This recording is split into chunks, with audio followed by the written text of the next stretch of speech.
Zain Noorani, and I recently took a course with Net Self Communication. It was the Hire Me course.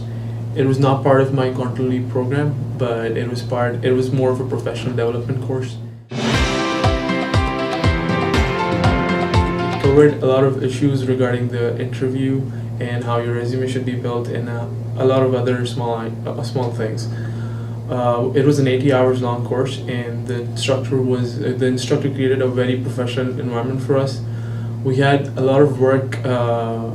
We did a lot of work on our resumes, and we had other preparation like interview questions and how to handle difficult technical questions, and what should be your approach when they give you a non-technical and a non-relative question to your job. Plus, we also had one whole class of around 6 hours for just negotiation, and it's really helpful because you know for a fact that you can get more out of a job if you know how to communicate well with them. And ever since the whole course, I feel more confident now, and I'm pretty sure that it'll help me a lot in my interviews.